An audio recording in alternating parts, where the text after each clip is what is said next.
प्रिय विद्यार्थियों, नमस्कार। मैं ममता मिश्रा आज आपको हिंदी व्याकरण पढ़ाने जा रही हूँ। हिंदी व्याकरण में आज का टॉपिक हमने लिया है वाक्य भेद। कक्षा 10 में वाक्य भेद रचना के आधार पर है और हम अभी वाक्य को पहले शुरुआती तौर पर समझेंगे। वाक्य किसे कहते हैं? सबसे पहले परिभाषा।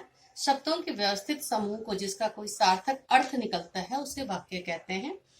यानी कि शब्दों का ऐसा सार्थक समूह जिसका कोई ना कोई निश्चित रूप से अर्थ निकलता हो। वाक्य के अंग पढ़ेंगे हम। उद्देश्य और विधेय दो प्रकार के अंग होते हैं इसके। अब यहाँ उद्देश्य वाक्य में जिसके विषय में बताया जाता है उसे हम उद्देश्य कहते हैं। यानी कि यहाँ पर उदाहरण मैंने दिया है, आयशा सितार बजाती है। यहाँ आयशा उद्देश्य है क्योंकि जिसके विषय में बताया जाता है, और बाकी जो बचा हुआ यानी कि उसके बारे में जो कुछ बताया जाता है उसको हम विधेय कहते हैं। तो विधेय यहाँ सितार बजाती है, इसमें आयशा उद्देश्य है और शेष बचा हुआ विधेय कहलाएगा। अब हम वाक्य के भेद रचना के आधार पर पढ़ेंगे। कक्षा 9 में हमने अर्थ के आधार पर वाक्य के भेद 8 प्रकार के पढ़ चुके हैं। अब यहाँ रचना के आधार पर वाक्य के भेद 3 प्रकार के हैं, जिसमें पहला सरल वाक्य, संयुक्त वाक्य और मिश्र वाक्य। यहाँ हम उतने विस्तृत रूप में तो नहीं पढ़ेंगे, लेकिन उसके नियमों और उदाहरण को देख लेते हैं। सबसे पहले सरल वाक्य।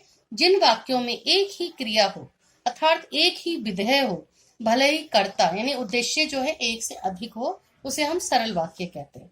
यानी कि यहाँ आयशा की जगह आयशा सरला और मीना सितार बजाती है, तो भी वो सरल वाक्य ही होगा। यानी उद्देश्य एक से अधिक हो चाहे कम हो, लेकिन क्रिया एक ही होनी चाहिए।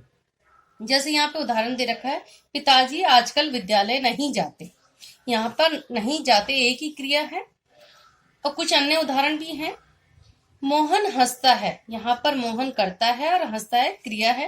राजेश बीमार है, इसमें करता है पूरक है और क्रिया है। पुलिस ने चोर को पीटा, इसमें करता कर्म और क्रिया है। दीदी ने माँ को एक साड़ी दी, यहाँ करता है कर्म है, एक और कर्म है और क्रिया है। दीदी आपको बड़ा भाई मानती है, यहाँ करता है कर्म है, पूरक है और क्रिया है। इस प्रकार से सरल वाक्य में आपको ध्यान रखना है कि उद्देश्य चाहे एक हो चाहे अधिक हो, लेकिन क्रिया एक ही होनी चाहिए। दूसरा है संयुक्त वाक्य।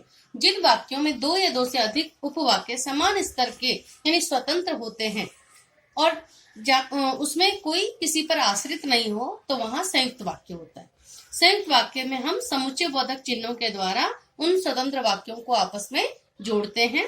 जैसे रात्रि हुई और तारे निकल आए, यहाँ कुछ समुच्चय बोधक शब्द दिए गए हैं जिसके द्वारा हम वाक्यों को जोड़ते हैं। तो यहाँ पर और जो है समुच्चय बोधक है और इससे दो स्वतंत्र वाक्यों को हमने जोड़ा है।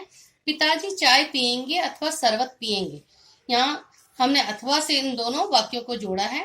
बालक ने कम पढ़ाई की इसलिए असफल हो गया, यहाँ पे समुच्चय बोधक के रूप में इसलिए है। तो कुल मिला के आपने देखा कि दो समान अधिकार वाले जो वाक्य होते हैं, जो किसी पर आश्रित नहीं होते, ऐसे वाक्यों को जब हम समुच्चय बोधक चिन्हों के द्वारा जोड़ते हैं तो उन्हें संयुक्त वाक्य कहते हैं। अब तीसरा हम मिश्र वाक्य पढ़ते हैं। ऐसे वाक्य जिनमें एक तो प्रधान उपवाक्य हो और एक या एक से अधिक आश्रित उपवाक्य होते हैं, उन्हें हम मिश्र वाक्य कहते हैं। यानी कि एक प्रधान वाक्य यानी मुख्य वाक्य और एक या एक से अधिक उस पर आश्रित उपवाक्य होते हैं। और ये वाक्य भी कुछ योजक चिन्हों से जुड़ते हैं, जैसे कि, यदि, अगर, तो, तथापि, यद्यपि, जो, जिन्हें, क्योंकि आदि शब्दों से इनको हम जोड़ते हैं। आश्रित उपवाक्य के 3 भेद होते हैं: संज्ञा उपवाक्य, विशेषण उपवाक्य, क्रिया विशेषण उपवाक्य। संज्ञा उपवाक्य अधिकतर पहचानने के लिए जिन वाक्यों को हम की से जोड़ते हैं, जैसे पिताजी ने कहा था कि बाजार से सब्जी लाएंगे, यहाँ पे की समुच्चय बोधक अव्यय जुड़े होने के कारण यहाँ संज्ञा उपवाक्य है। ऐसे ही विशेषण उपवाक्य, इसमें जो, जहां, जब आदि प्रयुक्त होते हैं। क्रिया विशेषण उपवाक्य में जो प्रधान उपवाक्य की क्रिया की विशेषता बताता है उसे हम क्रिया विशेषण उपवाक्य कहते हैं। इसके हम 5 भेद मानते हैं। पहला कालवाची, जिसमें ज्यों ही त्यों ही या जब तब से वाक्य जुड़े होते हैं। स्थानवाची में जहां वहां या फिर जिधर उधर से जुड़े होते हैं। रीतिवाची में वैसे जैसे या फिर वह जैसा से जुड़ा होता है। परिणामवाची में जैसे जैसे या वैसे वैसे या जितना उतना से जुड़े होते हैं। परिणाम जो कार्य कारण के कारण होता है उसमें वह, क्योंकि, यदि, तो आदि से जुड़े होते हैं। यहाँ आपने देखा कि सरल वाक्य, संयुक्त वाक्य, मिश्र वाक्य, तीनों की कुछ नियम हैं और उन नियमों के द्वारा हम वाक्य बनाते हैं। इसके नियमों को यदि हम याद रखते हैं तो वाक्य परिवर्तन करने में भी इसका अच्छा फल मिलता है। और इस तरह से आपका वाक्य के भेद का संक्षिप्त विवरण संपूर्ण हुआ। धन्यवाद।